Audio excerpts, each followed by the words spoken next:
যে আপনারা আল্লামা সাঈদী রহমতুল্লাহ আলাইহির আত্মার মাগফিরাত কামনায় মাহফিল করতেছেন, চিনেন ওনাকে? চিনেন আপনারা? কি হিসাবে চিনেন বলেন তো? কি হিসাবে? শুধু কোরআনের পাখি? কোরআনের পাখি এটা সহজ পরিচয়, কোরআনের পাখি সহজ পরিচয়, কিন্তু উনি ইস্তেকামতের সাথে থেকেছেন জীবনের শেষ মুহূর্ত পর্যন্ত। আমাদের জানা মতে এটা হলো কঠিন পরিচয়।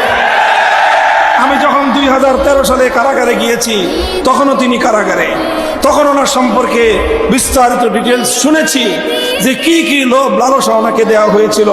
তুমি তোমার পথ ছেড়ে দাও, তোমার জন্য অনেক বড় সম্মান অপেক্ষা করছে, তোমাকে অনেক কিছু দেওয়া হবে, রাষ্ট্রীয় এই দেওয়া হবে, এই সম্মান দেওয়া হবে, এই মর্যাদা দেওয়া হবে, এই দেওয়া হবে। সব লোভ লালসাকে তিনি দুপায়ে ধরেছেন, লোভ লালসাকে তিনি কবর রচনা করেছেন, ইস্তেকামতের সাথে ঈমানের পথে ছিলেন। এরপরে দ্বিতীয় বাধা ওনার উপরে এসেছে, যখন দেখেছে সোজা আঙ্গুলে ঘি ওঠে নাই, তখন তার আঙ্গুল বাঁকা করেছে। কতটুকু বাঁকা করেছে?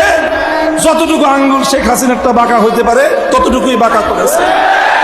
বাঁকা করতে করতে আঙ্গুল পেঁচ খেয়ে গেছে, আঙ্গুল শেখ হাসিনারটা পেঁচ খেয়ে গেছে। কিন্তু আল্লাহর বান্দা ঈমানের উপর অটল এবং অবিচল ছিল, জীবন